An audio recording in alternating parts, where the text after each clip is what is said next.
Seguiremos innovando para hacer tus viajes más cómodos, seguros y las vías más ágiles. ATM en coordinación con la Alcaldía de Guayaquil.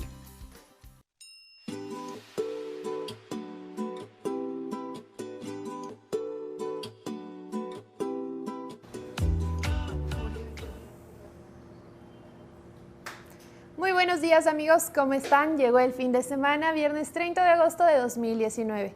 Yo soy Gabriela Yepes y antes de empezar la entrevista de hoy, quiero dar gracias a las marcas auspiciantes que confían en la posta. Gracias a Hyundai, gracias a la ATM de Guayaquil, gracias por supuesto a Six Rentacar que permite que el equipo de la posta se movilice de forma segura y cómoda por Quito y Guayaquil. Gracias también a este maravilloso lugar, como ya saben, es la cafetería Il Barista, que nos abre las puertas todas las mañanas para estar aquí con ustedes y nos brinda lo más rico del café.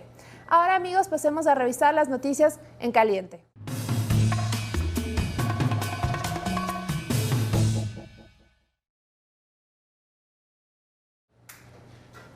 En caliente, tras la reaparición del fantasma de la guerrilla en Colombia, el presidente de este país, Iván Duque, dijo que no se dejará amenazar de nadie, y menos del narcotráfico. Además, anunció y ofreció a los ciudadanos colombianos que ofrezcan información para poder capturarlos alrededor de 3.000 millones de pesos. Pero esto no fue lo único que dijo, lanzó una declaración muy grave. Dijo que el gobierno venezolano de Nicolás Maduro está financiando a este grupo de disidentes de las FARC. Estaremos atentos a ver qué sucede estos días, a pesar de que organizaciones internacionales ya se han opuesto a este anuncio de las FARC. Por otro lado, en caliente, aquí en el país, ayer el presidente Lenín Moreno anunció que los militares se unirán a la lucha contra la delincuencia. Dijo que ellos se encargarán de combatir y controlar las armas. Y por otro lado, la policía se mantendrá patrullando las calles. Bien, este nuevo sistema de seguridad que se busca implantar para combatir contra la delincuencia arrancará primero en Guayaquil y luego se expandirá por el territorio nacional.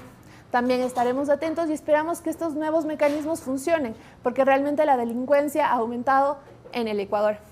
Y bien, para el invitado de hoy de mi entrevista tengo al defensor del pueblo, Freddy Carrión, para hablar sobre la paridad de género, cuántas vicealcaldías de nuestro país son mujeres. Y además analizaremos en esta primera semana de la política de visado para venezolanos en nuestro país para ver cómo nos ha ido. Ahora amigos, pasemos a la entrevista.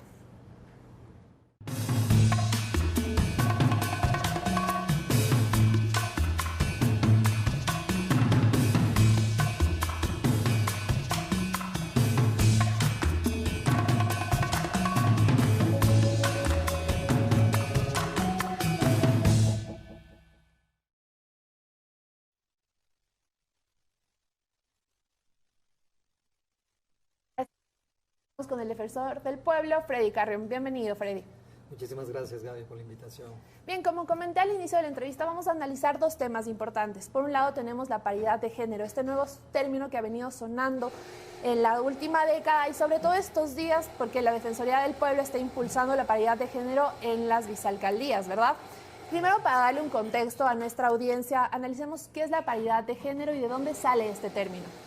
Bueno, Gaby, el tema de paridad de género no es un concepto nuevo, de hecho representa y justifica toda la lucha que han tenido las mujeres por décadas, por años, mujeres que de una otra manera han sido siempre excluidas, marginadas, consideradas o personas de segunda clase, dedicadas única y exclusivamente para temas menores, domésticos, pero jamás para consideraciones sobre todo de administración, ni mucho menos de representación política y pública a nivel nacional e internacional. Tomemos en cuenta un poco el contexto que siempre es importante tomarlo, que es desde el punto de vista internacional. Estamos hablando de que alrededor de 1992 en Atenas ya se empezó a discutir a nivel internacional en el sistema de Naciones Unidas, se realizaron una serie de reuniones con el objeto de establecer este tipo de paridad, de los criterios de equidad y de paridad de género a efectos de lograr una representación política de las mujeres. Consideremos que siempre dentro de la población mundial, no solo ecuatoriana, sino mundial, las mujeres están entre el 50 y el 51% de representación. Es decir, son más las mujeres que los varones. Sobre la base de eso, en 1992, luego en 1995 aproximadamente en Francia, y para luego terminar con los objetivos del desarrollo del milenio, se incluyó el tema de paridad como una necesidad para fortalecer las democracias en todos los estados latinoamericanos. Se adoptó en 1979 la Convención para la Eliminación de toda forma de violencia contra la mujer, que le llamamos la CEDAW, de la cual el Ecuador es parte.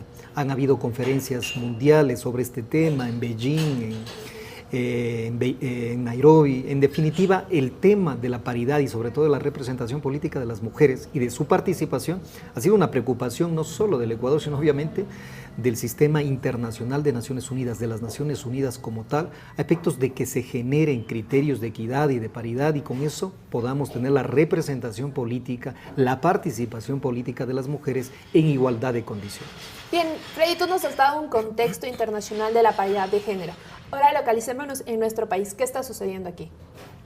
Aquí tenemos un problema mayor porque la Constitución del 2008 ya establece y garantiza la igualdad material. Ese es uno de los conceptos fundamentales. ¿Qué es la igualdad material? Primero, la igualdad es que todos somos o tenemos los mismos derechos, las mismas obligaciones, las mismas oportunidades ante la ley. Eso se le llama la igualdad formal. Pero ya en la realidad nos damos cuenta que las oportunidades o las condiciones estructurales no permiten esa igualdad. No necesariamente una mujer tiene las mismas condiciones que frente a un hombre. Por poner datos, el sueldo de una mujer es menor al de un hombre. Inclusive en cargos directivos, el porcentaje de mujeres es menor al del hombre. Y no ¿Eso se puede pasa también en el sector público o solo en el privado? En el público y en el privado. Y en el privado obviamente se nota que no necesariamente es por un tema de capacidad. Las mujeres no es que no sean capaces, el problema es que no tienen las oportunidades para demostrar su capacidad y se ve reflejada en estos contextos de exclusión históricos, sociales, culturales, económicos, inclusive en los propios roles familiares.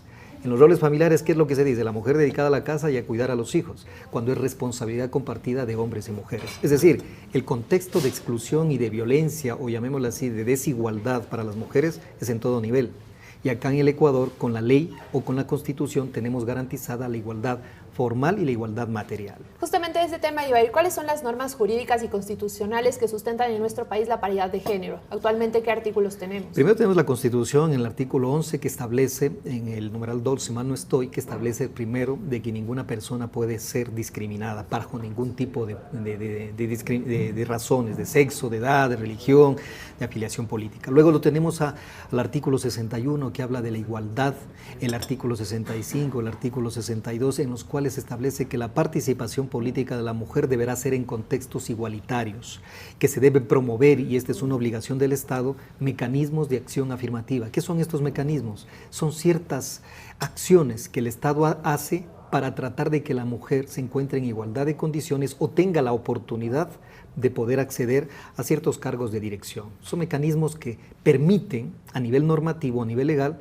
que tengan las condiciones adecuadas. Por ponerle un ejemplo, la ley de cuotas. Esta es una ley de cuotas, son mecanismos que exigen que los partidos políticos y sobre todo a nivel del Estado se tenga representación paritaria de las mujeres en igualdad de condiciones, como una meta a alcanzar, ojo, porque esto no es que se va a alcanzar con una simple disposición normativa, este solo alcanza en la práctica, permitiendo el ejercicio de los derechos de las mujeres desde la autoridad pública. Si la autoridad pública lo permite, se podrá garantizar la participación política de la mujer, y eso es importante considerar. Bien, Freddy, desde la Defensoría del Pueblo se impulsa la paridad de género en vicealcaldías, pero este término también aplica, digamos, si estamos hablando de la presidencia, la vicepresidencia.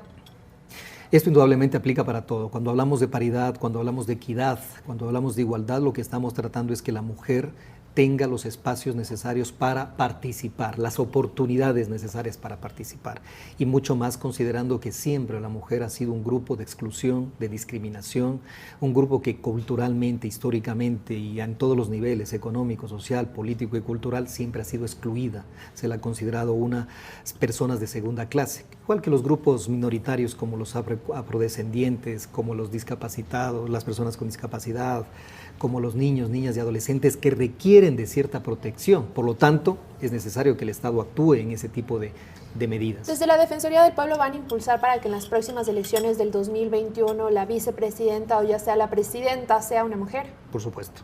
Esto se aplica para todo. En estos momentos estamos haciéndolo a nivel de las vicealcaldías por una razón, porque ahí la norma constitucional, el COTAC también lo exige, además lo exige diciendo de que si la primera autoridad es varón, la segunda debe ser necesariamente mujer. Y eso es algo que no se ha cumplido. Y tomemos en cuenta de que esto no es de una norma de ayer, de hace un año, de hace 2 años. Estamos hablando de que la Constitución está vigente el 2008. Totalmente, Freddy, esto no es nuevo. ¿Por qué recién lo empezamos a conocer ahora, se socializa ahora y por qué recién desde la Defensoría del Pueblo se impulsa esta paridad de género? Lamentablemente creo que no ha habido de parte de las instituciones públicas, pero sobre todo la Defensoría del Pueblo, esta exigencia de que los gobiernos seccionales cumplan con la Constitución, cumplan con la norma. Aquí no estamos pidiendo que les obsequien, que les concedan, que les den espacio a las mujeres, sino que cumplan con la norma. Si la norma está prevista en la Constitución y en la ley, ¿por qué no lo hacen? Y creo que ahí ha nacido la iniciativa de la Defensoría del Pueblo de exigir el cumplimiento a una norma constitucional que garantiza un derecho y sobre lo cual la Defensoría del Pueblo, al ser Institución Nacional de Derechos Humanos, tiene que hacerlo exigible, que se cumpla dicha norma. Digamos, existen estas normas que exigen como una ley la paridad de género. Para quienes no cumplan, ¿existen consecuencias Por supuesto. establecidas? ¿Cuáles son esas consecuencias? Todo funcionario público tiene responsabilidad civil, tiene responsabilidad administrativa, inclusive en algunos casos responsabilidad penal. Para citarle el caso, estamos Cuenca. Cuenca salió la resolución del juez constitucional el 2 de agosto. Le exigió, por disposición judicial, se le obligó al alcalde de que convoque en 5 días y elija a la vicealcaldesa. No lo hizo recién el 27 de agosto. Es decir, tuvimos cerca de 25 días en donde con resolución judicial no se cumplió una disposición de una autoridad competente. Eso genera responsabilidad penal. Hay un artículo en el Código Orgánico Integral Penal, el 282, que dice aquella autoridad que no cumpla con una decisión de una autoridad pública es objeto de una responsabilidad penal y se llama el incumplimiento de las decisiones de autoridad legítima, que incluso puede llevar a cárcel, más allá de la destitución también del funcionario público. Bien, uno de los casos que usted ya ha comentado es el de Cuenca, pero existen otras ciudades también. De 221 gobiernos autónomos descentralizados, 221, únicamente alrededor de 103, si no me equivoco es el valor, existe la paridad de género. ¿Por qué cree que los otros no han cumplido? Tal vez hay un desconocimiento de esta ley. ¿Algún interés político, violencia política? Siempre habrá intereses. Estamos hablando de que son gobiernos municipales en donde la representación popular, los partidos políticos, los movimientos ponen sus candidatos, el pueblo los elige y obviamente vienen con una consigna político-partidista. Y eso efectivamente ha generado ciertos intereses. Es notable de que 103 sí cumplen con la ley de paridad, 118 no cumplen, estamos hablando de alrededor del 50% que se cumple y no se cumple. Y al averiguar las razones por las que han dejado de cumplir esta ley de paridad, vemos que hay intereses personales. De hecho, en el propio Cuenca se peleó, el vicealcalde lo peleó hasta el último, el no dejarse quitar la vicealcaldía, bajo conceptos de que tiene que ser leal al alcalde, que hay que guardarle las espaldas al alcalde, que hay que ser consecuentes con el alcalde, cuando pierden de vista que la mejor forma de conservar un cargo, conservar un puesto, es el servicio legítimo, cuando yo sirvo a la ciudadanía. Cuando mi gestión se enmarca en mis postulados, en mis ofertas de campaña, yo no voy a tener necesidad de estar cuidando mi puesto. Pero aquí la lógica es distinta. Tengo que poner de vicealcalde a alguien que me guarde las espaldas, que sea consecuente, que sea leal, que sea de mi partido. Y se deja de un lado derechos que se encuentran reconocidos en la Constitución y en este caso están afectando a la igualdad material, que es un derecho sustancial en cualquier país. Bien, ahora veamos también la posición o la situación en que todos los concejales, que hay ciudades aquí que está sucediendo, todos los concejales son hombres. ¿Cómo cumplimos ahí la paridad de género si una mujer no ha sido elegida?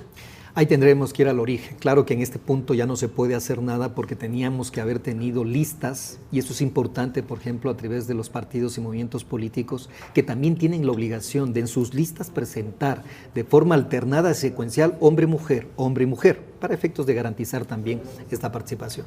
Efectivamente, en las listas para elecciones también se debe presentar un concejal mujer, un concejal hombre, igualdad de números. Eso es obligatorio. Eso es completamente obligatorio, lo dice la Constitución y el COTAD. Tienen que ser de forma alternada y secuencial. No solamente todos los titulares o los principales hombres y las alternas mujeres, no, tiene que ser hombre, mujer, hombre, mujer. En ese caso, indudablemente, ya se han presentado las listas, ya se ha hecho la elección. Por ejemplo, en el caso de Pedro Vicente Maldonado solo existen hombres como concejales, es imposible que se pueda escoger una mujer, pero a futuro se tiene que garantizar la debida representación y participación de las mujeres. En ese caso no podemos pedir que se cumpla la ley de paridad, que se designe a una concejala cuando no lo hay, pero en todos donde hay una sola concejala, inclusive uno, y esto es importante, Gaby, Mejía hay una sola concejala. y la acción de protección que ganó la Defensoría del Pueblo le exigió al alcalde que designe a ella como vicealcalde. Es decir, ya no hay elección de 2 o 3 mujeres concejales, hay una sola, por lo tanto, la elección prácticamente se vuelve un nombramiento, porque ella tiene que ser la vicealcaldesa del Cantón Mejía. Bien, eso en cuanto al Cantón Mejía. Ahora analicemos otro tema, que es lo que está sucediendo en Loja. Las 2 concejales que existen, ellas no han dicho que no tienen la necesidad o no tienen el deseo de ocupar un cargo de vicealcaldesa. ¿Qué hacemos ahí? Porque tampoco podemos obligar a una persona Jamás. irse contra Sí, realmente jamás. lo que no desea. Entonces, ¿cómo hacemos en esos casos? Eso también es un problema que inclusive cuando hablamos de la discriminación o cuando hablamos de esta desigualdad entre hombres y mujeres, el concepto, los estereotipos que se tiene a nivel cultural, a nivel social, no solo son de los hombres, sino también son de las propias mujeres, que a veces reproducen estereotipos sexistas, ideologías de género, patriarcales, inclusive machistas. Las señoras concejalas, las 3 de Loja, dijeron, no, definitivamente. ¿Cree que ese es el caso bien. de las concejalas de Loja? Completamente, porque lo vieron solo desde su punto de vista de interés personal, con estereotipos ¿Y no será tal vez un sexistas. interés político? Y por supuesto interés político, porque habían llegado a acuerdos con el alcalde, con el vicealcalde, de que sea tal persona. Creo que ya se habían repartido las presidencias de las comisiones y no querían afectar aquello. Entonces, este tipo de acuerdos son cortoplacistas porque no permiten de ver que esto no es un problema personal, político, partidista, este es un problema estructural.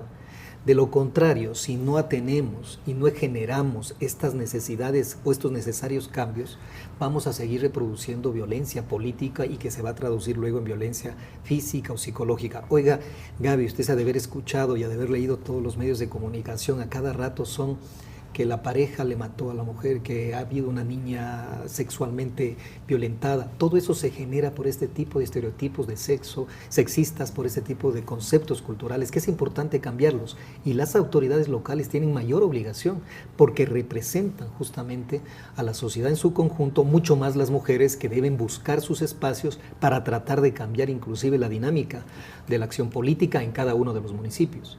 Y ahí es donde el reclamo a las 3 señoras concejalas de que no lo vean desde su punto de vista personal, político, sino que ellas representan una lucha de años. Si ellas están ahí, por ejemplo, en el Consejo Cantonal, es porque ha habido una ley de cuotas que les permitió incluirlas dentro de la representación y dentro de las listas paritarias. Imagínense la contradicción. Si ellas están ahí es porque ha habido una lucha para que las mujeres también consten en las listas para las elecciones pluripersonales. Y con esta decisión desconocen toda una lucha de años de las mujeres en ser visibilizadas y obviamente tener derechos de igualdad.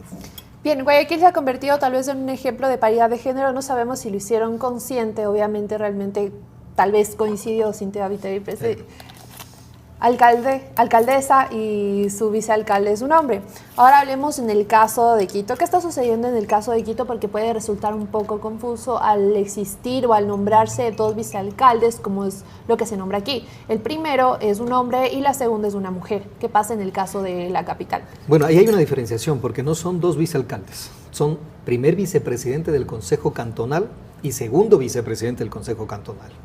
Y bajo un argumento, una interpretación errada, yo le veo completamente errada, cuando se hizo la elección de estas 2 autoridades, se dijo, bueno, como vamos a elegir al primer vicepresidente del Consejo y al segundo vicepresidente, se tiene que aplicar género, un hombre y una mujer o viceversa.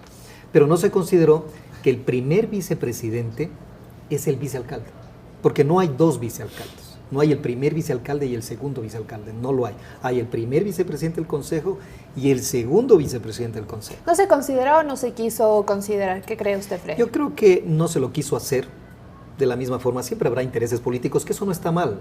Son gobiernos políticos. Los gobiernos cantonales son representación de movimientos políticos que a través de la elección popular se presentan en las listas.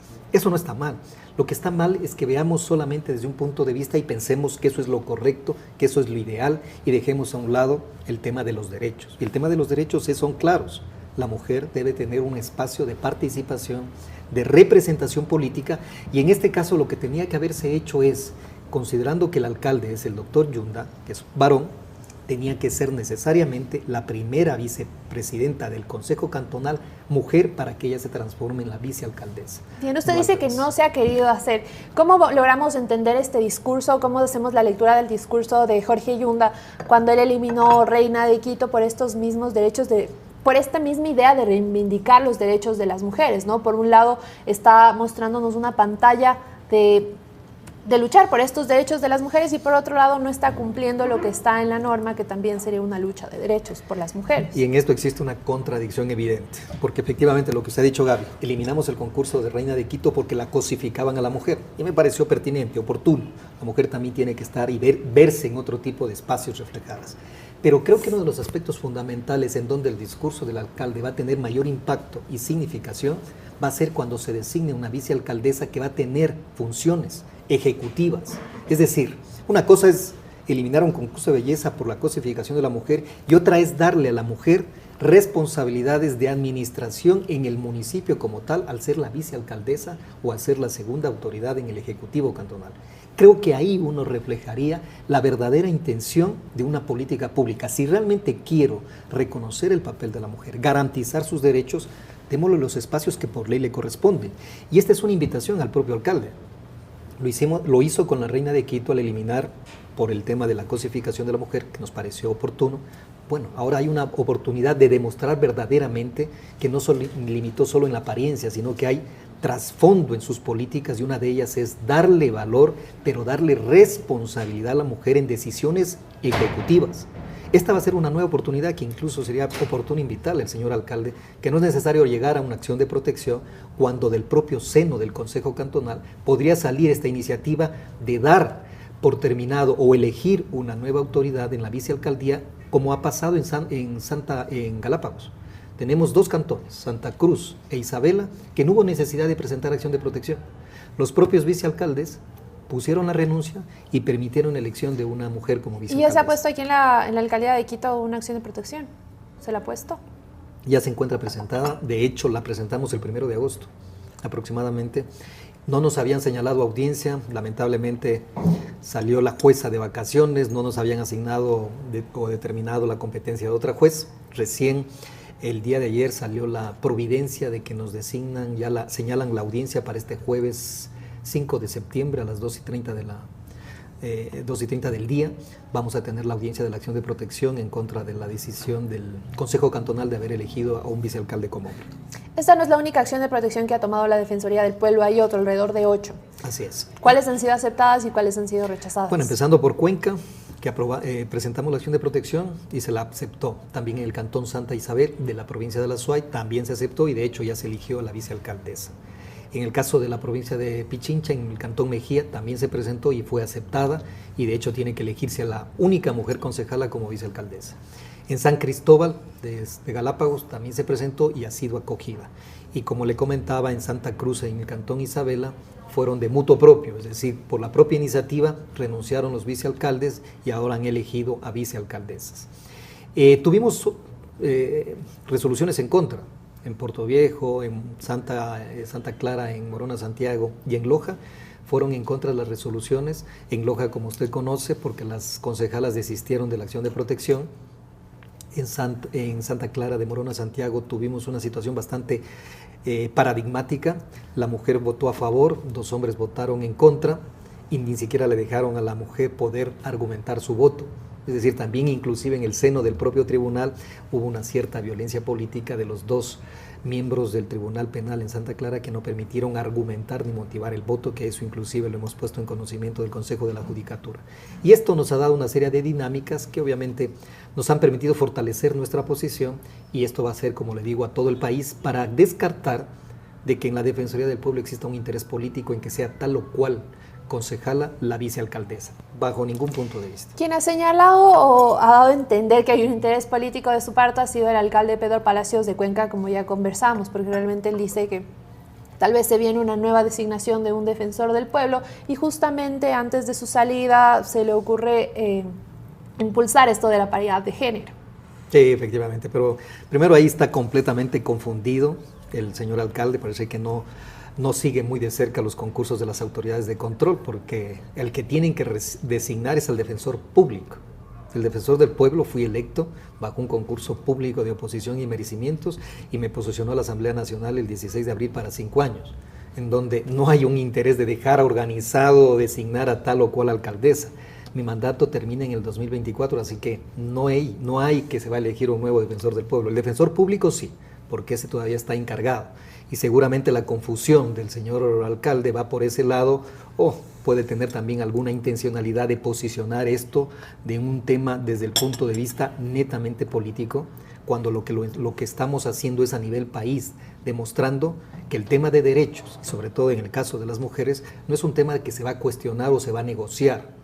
No hay cuestión de negociación en derechos. A los derechos se los aplica, para eso están en la Constitución, sino de lo contrario serían concesiones o prerrogativas. En una alcaldía, en un consejo cantonal sí, en otro no, dependiendo de los intereses. Eso sería lamentable para el país, para el Estado de Derechos, que empecemos a negociar con su aplicación. Pero usted dice que no hay ningún interés político. ¿Por qué decidió iniciar en este cargo que lleva alrededor de algunos meses, ¿no? ¿Por qué decidió coger esta bandera de la paridad de género como una lucha de la Defensoría del Pueblo? Es que, mi querida Gaby, no solamente es el tema de paridad, es el tema de derechos. Por eso es que hemos estado también con el tema de los jubilados, la afectación que se les dio a las personas o los adultos mayores que habían contribuido toda su vida, entregaron los recursos al Estado y que luego el Estado les diga no hay dinero, no les voy a pagar. Personas que tuvieron que llegar a una situación de extrema, de una huelga de hambre, también estuvo presente la Defensoría del Pueblo. En el tema de los migrantes, también está la Defensoría del Pueblo. El tema de las cárceles, exigiendo derechos para las personas privadas de la libertad, también está la Defensoría del Pueblo. En el tema de la mujer, por supuesto que va a estar, porque son derechos.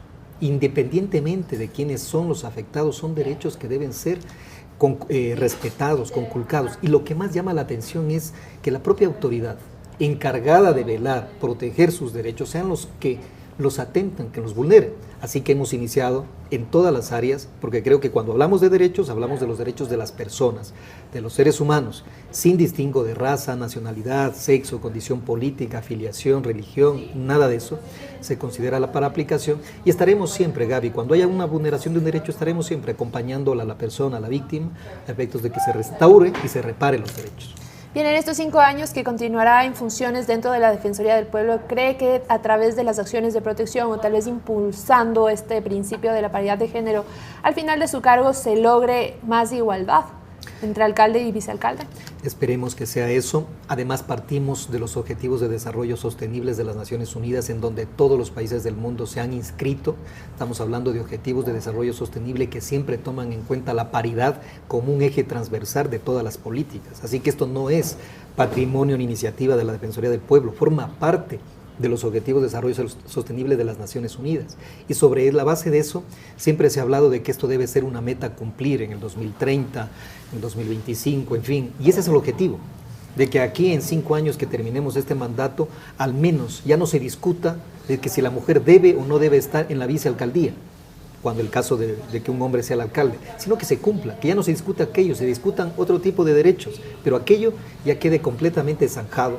Y esa va a ser una también de las posibles reformas que plantearemos ahora para el Código de la Democracia, de que en lugar de que se permita que el Consejo Cantonal elija a la mujer como vicealcaldesa, que vayan en listas, alcalde y vicealcalde. Como binomio, como presidente binomio. Y vicepresidente. Lo mismo que está pasando en las prefecturas, que también fue otra lucha. Se presentó una acción de protección porque pasaba lo mismo, hasta que se incluyó en una reforma al Código de Democracia, y ahora, si es un prefecto el hombre, si el hombre es prefecto, pues la mujer tiene que ser la viceprefecta, y al revés, si la mujer es prefecta, puede que su acompañante sea en la viceprefectura un hombre, pero ya se lo ponen las mismas papeletas. Yo creo que, por ejemplo, eso sería mucho más sano, y así nos evitamos este tipo de rencillas o sobre todo especulaciones políticas de que tengamos un interés político, bajo ningún punto de vista. Creo que es importante siempre garantizar el respeto a los derechos y sobre todo de grupos vulnerables o de grupos que históricamente han sido excluidos de la participación política.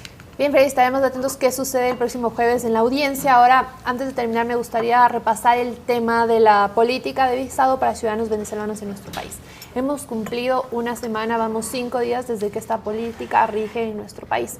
¿Cómo ha visto esta semana? ¿Cree que es una política que fue acertada? Bueno, yo diría que tiene muchos errores la política. El exigirle el requisitos para la visa humanitaria tiene una serie de errores y vacíos legales. Uno de ellos es, solo por ponerle un ejemplo, que la visa por excepción se le llama, visa de residencia temporal de excepción por razones humanitarias, se aplicará hasta el 26 de julio. Quienes hayan ingresado el 26 tendrán la opción. pero del 26 de julio al 26 de agosto que se aplicó, queda en un vacío cómo van a quedar aquellas personas que ingresaron. Solo por ponerle un ejemplo, del 19 de agosto al 25 han ingresado 35,000 personas. 35,000 personas. ¿Cómo se las va a regularizar a esas 35,000 personas? Justamente esa es la pregunta. Se habla de esta visa humanitaria de excepción que va a regular a las personas que ya viven en nuestro país. Obviamente queda este vacío de los que entraron desde el 26 de julio al 26 de agosto. Pero también hay algo importante que decir. No solo ellos quedan en el vacío, sino que realmente esta visa humanitaria exige de un certificado de antecedentes penales, de un pasaporte, y sabemos que la situación de conseguir un pasaporte no es nada fácil para los ciudadanos venezolanos. Es decir, se espera... tuve una conversación aquí con un asambleísta por América Latina y él esperaba que de los 400,000 ciudadanos venezolanos que están viviendo en nuestro país, 110,000 ya están regularizados. Pero él exponía que todos los demás podrían ser regularizados. Pero esto realmente es así, con todas las exigencias que se piden. Ese es el objetivo, porque tomemos en cuenta que la irregularidad de una persona que ya está en el territorio ecuatoriano le genera una serie de explotaciones, discriminación y afectación a sus derechos. Claro, es el objetivo, pero digamos... Estos certificados que están pidiendo y el pasaporte, es posible que las personas que ya viven aquí no lo tienen, los obtengan.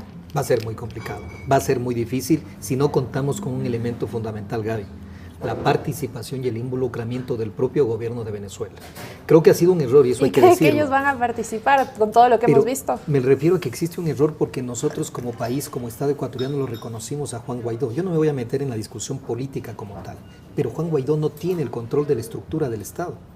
El que la tiene es actualmente, llamémoslo dictador, como usted quiera llamarlo, Maduro. Pero ya a nivel del Estado necesitamos contar con el gobierno de Venezuela a efectos de, primero, repatriar a aquellos que incumplen con la norma, aquellos que cometen algún tipo de infracción, aquellos que cometen un delito, deben ser repatriados. Porque el país tampoco puede estar o acoger a personas que vienen a violentar la norma, a generar problemas o sobre todo cometer delitos. Pero también para aquellas personas que vienen con antecedentes, sí es importante, por conceptos de seguridad, un poco coger con el gobierno de Venezuela y buscar mecanismos para también repatriar. Porque, oiga, vamos a llegar a 500,000 ciudadanos venezolanos. Eso para un país como el Ecuador significa que somos el primer país a nivel per cápita que tiene más migrantes, que ha acogido más migrantes, porque nuestra población es de 7 millones y tenemos 500. Perú tiene 40 millones y tiene 1 millón. O sea, la proporción demuestra que somos el país que más ha acogido a los venezolanos, es cierto. Pero eso también genera problemas al interior del Estado, del gobierno, problemas de atención, de provisión de servicios de salud, de educación, de seguridad social, adicionalmente temas de seguridad ciudadana. Todo eso genera un sinnúmero de problemas.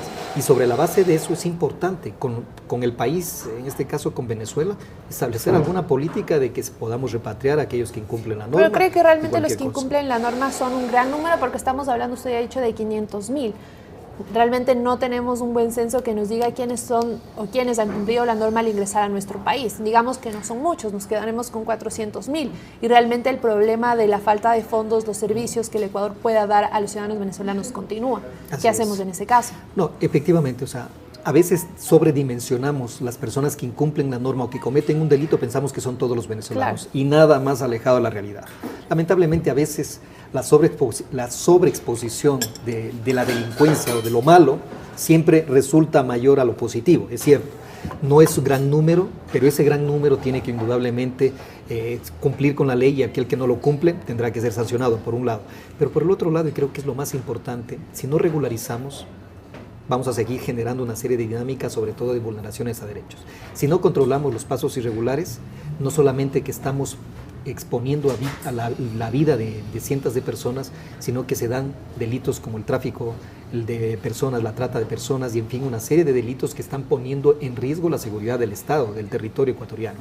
Todo eso tenemos que verlo y el Estado ecuatoriano tiene que tener políticas que permitan, por un lado, la regularización de los que ya se encuentran aquí y segundo, obviamente, la sanción o el cumplimiento de la ley a quienes se han apartado de eso y que inclusive pueden ser repatriados. Le pongo un ejemplo, cárceles. 1,000 venezolanos, 1,000 personas extranjeras de nacionalidad venezolana están cumpliendo penas de prisión en las cárceles. Esos 1,000 siguen aumentando el nivel de sobreexplotación carcelaria, que también eso es otro problema del Estado ecuatoriano. ¿Qué es lo que se debe hacer? Todo ciudadano extranjero que está cumpliendo penas en el país debe ser repatriado, que vayan a cumplirlo o trasladado, que vaya a cumplir la pena en su país de origen, porque creo que el Estado no puede asumir ese costo. Es decir, existe una política integral que debería atacar varios frentes, no solamente concentrarnos, es que están ingresando venezolanos que me quitan el empleo. Le quitan el empleo al ecuatoriano porque están trabajando bajo condiciones menores del ecuatoriano, cuando también hay una explotación laboral. La regularización va a permitir solucionar este tipo de problemas y saber cuántos son. Claro, sería positivo la regularización, pero la pregunta y todavía la duda que me queda a mí es qué hacemos o qué el gobierno no ha hablado, ¿no? ¿Qué se hace con aquellas personas que no van a poder acceder a su pasaporte y un certificado de antecedentes penales para regularizarse en el país? O sea, ¿qué va a hacer el gobierno? ¿Van a ser batidas con policías? Que a mí me parece totalmente incorrecto y sacarlos del país. Porque realmente estamos hablando de las personas que tienen antecedentes penales, repatriar, pero ¿qué pasa con aquellas personas que no los tienen, pero tampoco tienen para acceder a sus documentos? Y en eso comparto con usted, porque en ese caso se tiene que el gobierno ecuatoriano, primero, no podría deportarlos de forma masiva, eso es atentatorio a los derechos humanos y a todos los instrumentos internacionales que el Ecuador ha firmado. Una vez pasó aquí en Ecuador con los cubanos, ¿no? ¿Qué podemos esperar? Claro, el problema es que también la política a veces sí respeta estos convenios y tratados internacionales y luego tenemos las sanciones internacionales. Pero en este caso, persona que no tenga ese documento, porque es muy difícil, y usted lo conoce más que yo, de que pedirle a Venezuela que nos dé un pasaporte cuando puede costar entre 300, 500 dólares, va a ser imposible para un ciudadano venezolano. Ese es el argumento, esos son los vacíos que deja este decreto ejecutivo, que es obligación del Estado regularlos, porque en eso hay que ser claro. Los derechos están sobre cualquier tipo de política migratoria que considera al migrante como ilegal. Eso es completamente inconstitucional y vulneratorio a los derechos humanos. Sobre ese tipo de casos, persona que no tenga los documentos o que le ha sido imposible tener el documento, el pasaporte judicial, el pasaporte personal, tiene que haber mecanismos que permitan que él se regularice. Por eso es necesario ampliar ese decreto ejecutivo y considerar estos vacíos que actualmente se encuentran en la ley. Porque de lo contrario, lo que usted dice es cierto, estaremos permitiendo deportaciones masivas. Usted no tiene el pasaporte, fuera. Y eso no puede darse en un país, sobre todo en un Estado constitucional de derechos. Bien, hemos hablado de esta visa humanitaria de excepción que permite regularizar a los venezolanos que ya se encuentran en nuestro país. Por otro lado está esta misma visa humanitaria que se exige para el ingreso a nuestro país. Y hemos visto noticias, la noche de ayer un grupo de ciudadanos venezolanos bloquearon el paso en Rumichaca en exigencia de que se les permita pasar, incluso porque ellos dicen que quieren pasar hacia Perú. ¿Qué hacemos con todas estas personas que quedaron fuera? ¿Se está vulnerando sus derechos? Bueno, ahí esa es una línea muy delgada, Gaby, en este tipo de temas de migración. Tomemos en cuenta que la ley de movilidad establece que la ciudadanía es universal, la libre movilidad de las personas es un derecho, pero esto es en contextos normales. La población venezolana ahorita es la primera población en desplazamiento forzado del mundo. Estamos hablando de que en 4 años 4 millones han salido de Venezuela, obviamente a los países del continente. Eso ha generado una dinámica de problemas sociales. El Ecuador está asumiendo un problema que no le corresponde. La comunidad internacional debe vincularse y generar soluciones. De lo contrario, de aquí al siguiente año tendremos otro millón más. ¿Dónde irán? A Perú, a Chile, a Colombia, a Brasil. Sí, van a ir a todos los países, pero también a Ecuador. Ecuador no tiene la capacidad suficiente para absorber al número de venezolanos que están ingresando de forma masiva. Hay muchos que se han quedado en frontera porque no alcanzaron a cumplir o a ingresar antes de las 12 horas del 26 de agosto. Es cierto. De lo contrario, pero permitir el ingreso masivo, el país como tal ya no puede acoger. Estamos generando una serie de problemas que inclusive hay una facultad legal que le establece al Estado, la propia Convención Americana de Derechos Humanos, cuando dice es política del Estado el control migratorio, el ingreso a su país, cuando hay contextos de amenazas a su seguridad o a los derechos humanos de la población en general, no solo de los nacionales, sino de la población en general. Pero en este caso no aplicaría porque realmente a quienes se les está vulnerando los derechos son a los ciudadanos venezolanos tanto en su país y tal vez también en nuestro país al no permitirles pasar. No, por supuesto, pero se tiene que analizar el contexto de cada una de las personas que, por ejemplo, hay muchos que estaban haciendo cola, pero por la gran cantidad de personas que estaban por ingresar no alcanzaron a cumplir o a ingresar a las 12 de la noche. Yo creo que esas personas debe permitírseles el ingreso porque fue cuestión de tiempo y de trámite, llamémosle así. Pero a partir del 26 creo que sí es necesario también tener mayor control en el ingreso, porque de lo contrario, como digo, el Estado también está amenazado en la provisión de servicios y en la garantía de esos derechos justamente a esa población extranjera que está ingresando al país. Y justamente eso es lo que también genera un poco de pánico entre los ciudadanos ecuatorianos, porque realmente la masiva entrada de ciudadanos venezolanos, como usted ya ha dicho, nos vienen a quitar el trabajo, vienen a ocupar camillas de hospitales. Pero realmente eso es un imaginario de terror que se está creando y lo que hace es generar que la gente discrimine la migración, sobre todo a los ciudadanos venezolanos. ¿Cómo hacemos para apartar estos miedos? Que realmente la gente no tenga miedo de esto, sino que también existe un apoyo y un control, como ya hemos visto que es esta política de visas. Sí, yo creo que primero el control de una u otra manera es obligación del Estado y en parte es justificado por temas de seguridad ciudadana. Pero yo creo que el tema de la xenofobia se está dando justamente porque hay una sobreexposición de los venezolanos como causante de la crisis. Y eso es totalmente alejado. ¿De qué sectores cree que vienen estos imaginarios de decir que por ellos es la crisis? Yo creo que primero vienen de la clase media, cuando encontramos, inclusive en esto mucho tienen que ver los medios de comunicación, cuando sacamos una noticia que tal persona ha sido víctima y son venezolanos, lo que hacemos es, la delincuencia es problema de los venezolanos, por lo tanto limitemos o saquémoslos a los venezolanos. Lo que pasó en Ibarra, mire Ibarra lo grave y en lo que cayó el gobierno, porque el gobierno a raíz de un hecho delictivo que no tiene nacionalidad, el delincuente no es porque es venezolano, colombiano, ecuatoriano, es delincuente, es porque es delincuente, pero a raíz de lo de Ibarra, el gobierno inmediatamente adoptó un decreto ejecutivo que afectó el concepto de igualdad, porque dijo, restringo el ingreso solo a los venezolanos porque los venezolanos vienen a delinquir. Esa política genera xenofobia. Y el gobierno tiene que ser muy responsable a la hora de determinar, pero sobre todo, y en esto es una parte importante de los medios de comunicación, la misma situación que están pasando los venezolanos, en mayor o menor medida la pasan los ecuatorianos ahora en Estados Unidos, que se nos ha criminalizado. Estuve recientemente en Newark y en Nueva York y el ecuatoriano siente amenazado, cree que es un delincuente, cree que es ilegal por estar en un suelo extranjero. Y la política del presidente Trump está directamente dirigida a erradicar y trasladar o repatriar a aquellas personas que se encuentran sin los documentos necesarios. Algo parecido nosotros estamos replicando en cambio en el caso venezolano. Y creo que una de las políticas con medios de comunicación, con sociedad en general, tiene que partir de la empatía. Nosotros somos un pueblo de migrantes. Y lo mismo que hemos estado en Estados Unidos como en España está pasando con Venezuela. Totalmente, porque los ecuatorianos aquí vemos las noticias y nos indignamos de las políticas de Trump para repatriar a todos los ciudadanos. Realmente son políticas terribles que acá nos están viviendo, no podríamos compararlas. Pero hay gente que dice que estaría de acuerdo con repatriar a los ciudadanos venezolanos. Tenemos que ponernos también, como usted ha dicho, de esa empatía. O sea, no nos asustemos de los ecuatorianos cuando lo mismo puede pasar aquí en el Ecuador y hay gente que le estaría apoyando. Y es necesario y sobre todo demuestra, sobre todo indigna que a veces los ecuatorianos reproducimos lo mismo que está reproduciendo Trump, con un odio racial, con un odio al extranjero, cuando creo que debemos aportar y debemos acogerlos a ellos y sobre todo aprovechar la gran coyuntura que tiene también la migración. La migración permite procesos de inclusión, permite procesos de crecimiento, de aprovechamiento de las capacidades de los extranjeros. Yo revisaba un artículo en Chile, en donde la población venezolana ha significado un incremento en la productividad. Lo mismo pasa en Perú, y creo que ¿por qué no puede pasar también en el Ecuador? Obviamente, con los controles debidos, con las sanciones a quien incumple la ley, porque no estamos diciendo, vea, no se lo sancione al extranjero, no, sancione a quien incumple. Lo que sucede, Freddy, es que en Chile hubo un proceso diferente porque fueron realmente ciudadanos venezolanos preparados, sobre todo doctores que hacían falta en los hospitales en Chile.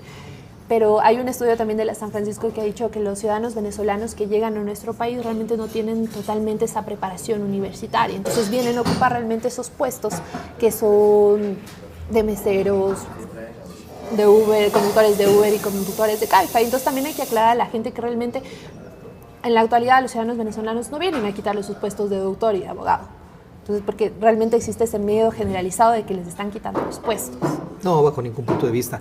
Se quita el puesto al ecuatoriano cuando el empresario contrata por debajo de las condiciones laborales. Lo que está pasando, muchos extranjeros, no solo venezolanos, el extranjero que no tiene papeles, que no está regularizado, es contratado bajo condiciones laborales menores a la de un ecuatoriano. Ahí se le quita el trabajo. Y el problema es de los ecuatorianos, no podemos culpar a los ciudadanos venezolanos. Es de los ecuatorianos, por eso la importancia de regularizarlos. Porque en el momento en que regularizamos, lo hacemos parte del sistema, ya no se le puede contratar bajo remuneraciones menores y ahí sí, obviamente, el empresario tendrá que contratar bajo capacidades, no bajo condiciones económicas inferiores. O sea, como usted se da cuenta, el problema no es del extranjero, el problema es del gobierno, que debamos tener políticas que permitan la inclusión, el respeto, la garantía y obviamente la seguridad, sin afectar los derechos de la población ecuatoriana, por supuesto. Pero estos procesos de inclusión, los procesos de migración deben ser procesos de inclusión. y sobre todo procesos de crecimiento, pero claro, con adecuadas políticas migratorias, pero sobre todo adecuadas políticas económicas que nos permitan el emprendimiento. Totalmente, y usted me deja un poco asustada con ese vacío que ha dicho que hay en esta política de visado, porque si bien puede ser positivo para regularizar a los ciudadanos venezolanos que están en el país, ¿qué pasa con aquellos que quedan en el vacío y no pueden acceder a estos certificados? Esperemos que realmente las políticas de visado vayan para proteger los derechos y no para vulnerarlos. Muchas gracias, Freddy Carrión, por acompañarnos, y muchas gracias a ustedes, amigos, por quedarse. Esto ha sido todo. Realmente son temas muy importantes porque estamos hablando de los derechos de los seres humanos. No es únicamente en la paridad de género, de derechos de las mujeres, ni derechos de ciudadanos de otros países.